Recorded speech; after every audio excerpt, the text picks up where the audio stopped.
Hello friends, hopefully आप सभी लोग अच्छे होंगे। तो यहाँ पे हम एक्सरसाइज 11.1 करेंगे और इसमें जो भी क्वेश्चंस है आप देखेंगे। क्वेश्चन 5 क्वेश्चंस है टोटल जितने क्वेश्चंस है डायरेक्शन कोसाइंस डायरेक्शन रेशियोज पे बेस्ड क्वेश्चंस हैं। तो मैं सबसे पहला क्वेश्चन हम स्टार्ट करेंगे, क्वेश्चन नंबर फर्स्ट। और अगर इसकी बात करें, बहुत ही आसान क्वेश्चन, बहुत ही इजी।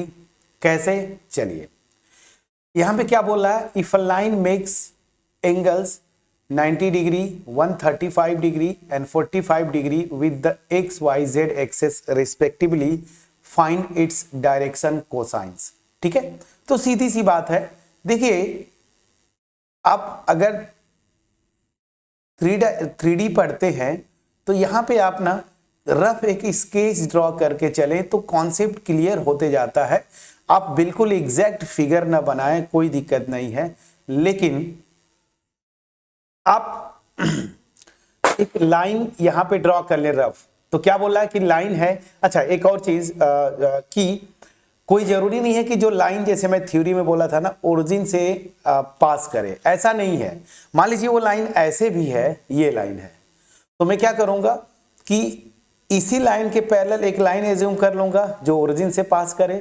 इसका जो डायरेक्शन कोसाइंस होंगे वो इसका होगा। क्यों? क्योंकि 11th में भी हमने पढ़ा है कि दो पैरेलल लाइंस का स्लोप्स इक्वल होते हैं। यहां पे भी वही होता है कि दो अगर पैरेलल लाइंस है तो उनके डायरेक्शन जो कोसाइंस होते हैं ना, वो क्या होते हैं, सेम होते हैं, प्रोपोर्शनल होते हैं, मतलब सेम होते हैं, आप सेम कह सकते हैं। ठीक है, तो बट ठीक है, एनीवेज मैं एक ऐसी लाइन लेके चल रहा हूं, ठीक है ना। मान लीजिए ये मेरी लाइन है, एक जस्ट रफ स्केच मैंने खींचा। एक्स एक्सिस से, क्वेश्चन में जो बोल रहा है कि एक्स एक्सिस से वो 90 डिग्री का एंगल बनाती है। जस्ट इमेजिन करिए कि चलो भाई ठीक है, ये एक्स एक्सिस से 90 डिग्री, वाई एक्सिस से 135 डिग्री। हालांकि ये थोड़ा सा फिजिबल नहीं दिख रहा है, बट फिर भी ठीक है, चलो आप यहाँ पे मान लो, एज्यूम कर लो कि 135 डिग्री ये है, और जेड एक्सिस से 45 डिग्री, ये 45 डिग्री। जस्ट मैंने एज्यूम किया यहाँ पे। सो हियर डायरेक्शन एंगल्स क्या होंगे, मैंने आपको बोला था ना पहले, डायरेक्शन एंगल्स निकाल लीजिए। तो डायरेक्शन एंगल जो अल्फा है वो मेरा हो गया 90 डिग्री। ठीक है, बीटा वाई एक्सिस से जो एंगल होता था 135 डिग्री, और गामा जो है जेड एक्सिस से जो एंगल है वो 45 डिग्री। क्वेश्चन में यहाँ पे लिखा है ना रिस्पेक्टिवली। तो बस आपको निकालना क्या, डायरेक्शन कोसाइंस। तो डायरेक्शन कोसाइंस क्या हो जाएंगे, एल। सो यहां पे लिखेंगे direction cosines are, DCs are. L क्या हो जाएगा, कॉस अल्फा, मतलब कॉस 90 डिग्री, और कॉस 90 डिग्री की वैल्यू 0, तो एल की वैल्यू मेरी 0 आ गई। एम क्या होता था, कॉस बीटा, वाई एक्सिस से जो एंगल बनेगा, तो कॉस 135 डिग्री दिया है। 135 मतलब 180 माइनस 45, और कॉस 180 माइनस थीटा क्या होता है, माइनस कॉस थीटा। तो मतलब कॉस 135 की वैल्यू माइनस कॉस 45 डिग्री, मतलब -1 अपॉन स्क्वायर रूट 2। एन क्या हो जाएगा, कॉस गामा। कॉस गामा मतलब कॉस गामा की वैल्यू 45 डिग्री दिया हुआ है, so this will be 1 upon square root 2। So finally आप लिख दीजिए डीसीज, मतलब डायरेक्शन कोसाइंस आर क्या क्या आ जाएंगे फ्रेंड्स, 0, -1 अपॉन रूट 2 और 1 अपॉन रूट 2। ये आपका आंसर हो गया। बहुत इजी क्वेश्चन है, इसमें कुछ आपको टेंशन नहीं लेना। अब सीधे सीधे क्वेश्चन नंबर 2 पे चलते हैं। एक वीडियो में 2 क्वेश्चंस कर सकते हैं। क्वेश्चन 2 जो है ये थोड़ा सा अच्छा क्वेश्चन है। ये क्वेश्चन अक्सर एग्जाम्स में पूछते हैं फ्रेंड्स, ये बोर्ड एग्जाम्स में आप ले लीजिए इस तरह के क्वेश्चन। हायर मैथमेटिक्स बीएससी वगैरह में भी ये क्वेश्चन, एग्जैक्टली इसी क्वेश्चन की मैं बात बोलूं तो ये क्वेश्चन कई बार पूछा गया है। ठीक है ना, तो क्या है ये, तो क्वेश्चन नंबर 2 पे आता हूं। क्वेश्चन नंबर 2 क्या बोल रहा है कि find the direction cosines of a line which makes equal angles with the coordinate axis। यहां पे आपको एंगल नहीं दिया, जैसे पिछले क्वेश्चन में 90 डिग्री 135 डिग्री 45 डिग्री, लेकिन यहां पे आपको जो इंफॉर्मेशन दे रहा है डायरेक्शन एंगल्स के बारे में कि तीनों डायरेक्शन एंगल्स जो होंगे ना वो क्या है, सेम है। तो अगर आप रफ स्केच बिल्कुल यहां पे भी ड्रॉ करेंगे, आइडिया लगता है ग्राफ से पढ़ने की कोशिश करें। ये एक्स एक्सिस मैंने ले लिया, वाई एक्सिस ले लिया, इधर जेड एक्सिस ले लिया, ये मेरा ओरिजिन हो गया। मैं लाइन कहीं पे भी हो सकता है, तो चलिए मैं इसी लाइन को ले लिया, ये मेरी लाइन है ग्रीन वाली। एक्स एक्सिस से जो एंगल बनाती है वहां पे वो मान लीजिए अल्फा, वाई एक्सिस से जो बनाती है वो बीटा, और जेड एक्सिस से जो बनाती है वो गामा। ठीक है, अब यहां पे गिवन क्या है ये ध्यान दीजिए। गिवन है alpha equal to beta equal to gamma. अगर इस क्वेश्चन को करना है, आपके एग्जाम में आ जाता है, तो कैसे करेंगे, यहां से मैं स्टार्ट करता हूं। तो क्या, let alpha beta gamma be the angles which the line makes with x, y and z axis respectively। ठीक, अब चलिए जो गिवन है इस क्वेश्चन में, अब आते हैं। गिवन है कि alpha equal to beta equal to gamma. Question में यही दे रहा कि इक्वल एंगल्स बनाती है, ठीक है ना, तो बस यहां से आ जाइए। So then direction cosines of the line are क्या हो जाएंगे, ध्यान दीजिए। L equal to cos alpha, ठीक है ना, m इक्वल टू भी यही हो जाएगा कॉस अल्फा, क्योंकि alpha equal to beta equal to gamma है, और n इक्वल टू भी हो जाएगा कॉस अल्फा। इसको लिख लीजिए इक्वेशन 2। अब हमें यहां से देखिए एल एम एन की वैल्यू निकालनी है, तो कॉस अल्फा की वैल्यू निकालनी पड़ेगी। तो कॉस अल्फा कैसे निकलेगा, यहां पे आइए, since L square plus M square plus N square this is equal to 1। ये डायरेक्शन कोसाइंस है, तो मैंने प्रॉपर्टी थ्योरी में जाके देखिए। अगर डायरेक्ट आप इस वीडियो पे आ गए हैं तो प्लीज मैं सजेस्ट करूंगा इसका जस्ट पिछला वीडियो देखिए, जहां पे मैंने डिटेल थ्योरी किया है, और वहां पे बताया है मैंने कि किसी भी स्ट्रेट लाइन की अगर direction cosines L M N है, तो उनके बीच में जो रिलेशन होता है L square plus M square plus N square this is equal to 1। तो अब यहां से मैं क्या निकाल लूं, कॉस अल्फा की वैल्यू निकाल लूं, तो एल और एम की वैल्यू सेम है, आ जाएगा। तो यहां से क्या आ जाएगा, 2 को यूज करिए। एल की वैल्यू भी कॉस अल्फा है, तो कॉस अल्फा का स्क्वायर मतलब cos square alpha, plus cos alpha, again M जो है कॉस अल्फा है, तो ये भी क्या हो जाएगा, कॉस स्क्वायर अल्फा। एन भी कॉस अल्फा है, तो ये भी क्या हो जाएगा, cos square alpha. This is equal to 1। तो यहां से क्या हो जाएगा, 3 cos square alpha this is equal to 1। तो यहां से cos square alpha this is 1/3। तो यहां से कॉस अल्फा की वैल्यू क्या हो जाएगी, plus minus 1 upon square root 3। ध्यान दीजिएगा, तो यहां पे कॉस अल्फा मतलब एल एम एन की दो वैल्यूज आ रही है, मतलब ये जो लाइन है वो डायरेक्टेड लाइन सेगमेंट नहीं है, डायरेक्टेड लाइन नहीं है, इसमें 2 लाइन डायरेक्शन पॉसिबल है।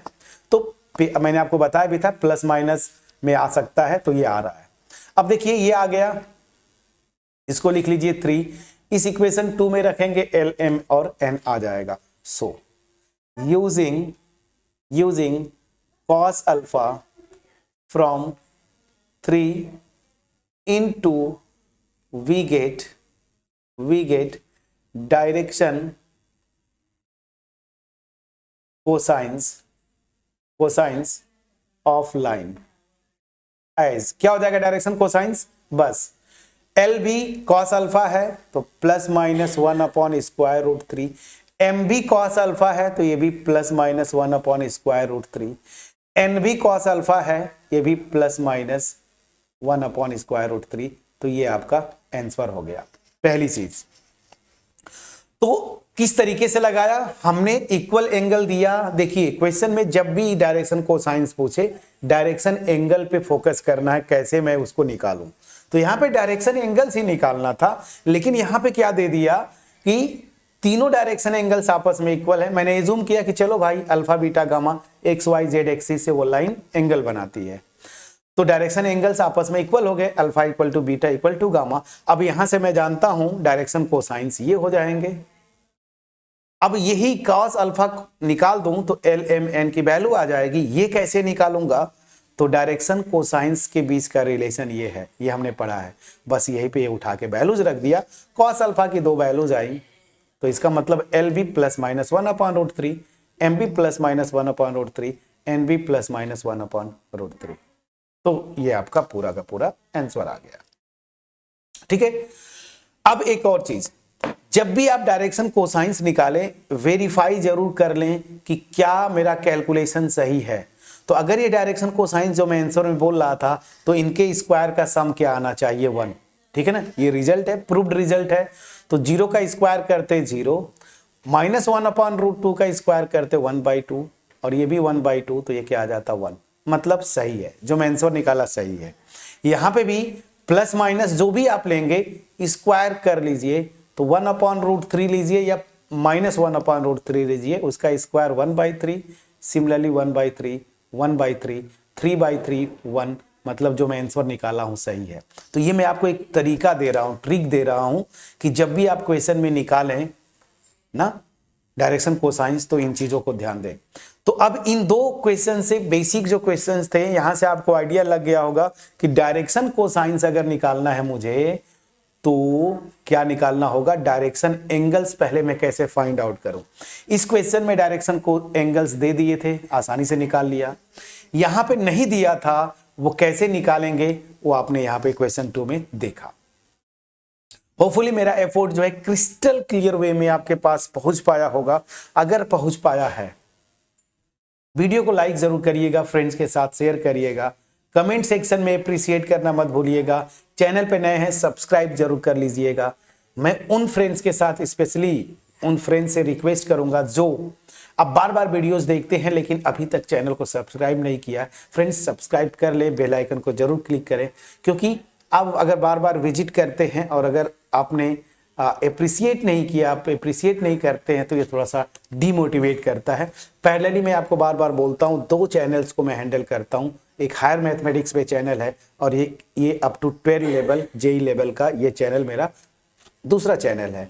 दोनों पे क्वालिटी वीडियोस बनाने के लिए हमें मोटिवेशन की जरूरत पड़ती है, और मोटिवेशन आपके अप्रिसिएशन से मिलता है। कैसे अप्रिसिएट करें, मैं पहले भी बोला, अब बार बार मैं यही बोल रहा हूं कि जस्ट वीडियोज अच्छी लगे लाइक करें, फ्रेंड्स के साथ शेयर करें, कमेंट सेक्शन में अप्रिसिएट करना मत भूलिए। ठीक है। अब मैं क्वेश्चन 3, 4, 5, यही 3 क्वेश्चन है, इसके बाद ये एक्सरसाइज खत्म हो जाती है आपकी। तो ये तीनों अच्छे क्वेश्चन है। If a line, third question, if a line has the direction ratios, ध्यान दीजिएगा, डायरेक्शन रेशियोज दिया है तो बोल रहा है then what are its direction cosines. तो मैंने आपको बताया था कि अगर A B C direction ratios हैं, मैं फिर से बोल रहा हूं कि अगर डायरेक्ट आप इसी वीडियोस पे आ गए हैं एक्सरसाइज पे, पिछली वीडियो एक बार जरूर देख लें, वहां से आपको आइडिया लगता है। तो एल क्या हो जाता है, a/√a² plus b² plus c²। उसी तरीके से m क्या हो जाएगा, b/ ये क्वांटिटी, फिर n क्या हो जाएगा, c/, ये मैंने बताया था ना। तो ये तो हो गया, तो ये मतलब 90% हो गया सोल्यूशन, बस 10% आपका calculation. So that the point this are collinear. Collinear मतलब क्या होता है फ्रेंड्स, एक ही लाइन पे लाई करते हैं। तो इसको कैसे करेंगे, बहुत आसान है। ठीक है ना, इतना तो मैं होमवर्क छोड़ ही सकता हूं ताकि आप जाएं और कम से कम आपके बुक में जो सॉल्व एग्जांपल है उसको देखें। 5वां question, find the direction cosines of the sides of the triangle whose vertices. ये भी बहुत आसान हो गया फ्रेंड्स। तो सारे क्वेश्चंस इजी हैं, आप करके आएंगे। नहीं होता है नेक्स्ट वीडियो में मैं करूंगा, बट एक क्वेश्चन को कम से कम 2 to 3 टाइम्स आप ट्राई करें, तभी आपका कॉन्फिडेंस आएगा। हम रिसेंटली बस जल्द से जल्द पीवाईक्यूज स्टार्ट करेंगे। ऑलमोस्ट मेरा खत्म हो गया है 12 का सिलेबस, तो पीवाईक्यूज स्टार्ट करेंगे। कुछ चैप्टर अगर छूट गए होंगे, जैसे एलपीपी छूट रहा होगा मेरे ख्याल से इसके बाद, और एक इनवर्स ट्रिग्नोमेट्रिक, वो मैंने नहीं किया था। मैं बार बार पूछ रहा था कि आप कमेंट सेक्शन में लिखे कौन सा चैप्टर करना, कौन सा चैप्टर। आप लोगों की तरफ से रिस्पॉन्स नहीं आया, बट ठीक है, उन चैप्टर्स को भी हम पीवाईक्यूज के थ्रू कवर करेंगे। सो मिलते हैं जल्द ही पीवाईक्यूज, जहां पे आपका वो कॉन्फिडेंस बूस्टर होगा मेरी तरफ से, प्लस आपका टेस्टिंग भी होगा। पीवाईक्यूज जब करेंगे कि आप किस लेवल पे हैं, 1 मंथ 2 मंथ्स बाद आपके बोर्ड के एग्जाम्स है, किस लेवल पे आपका कॉन्फिडेंस है। तो उसको भी करना है। सो मिलते हैं नेक्स्ट वीडियो में, तब तक अपना ख्याल रखें, पढ़ाई करते रहें। Thank you for watching my videos friends.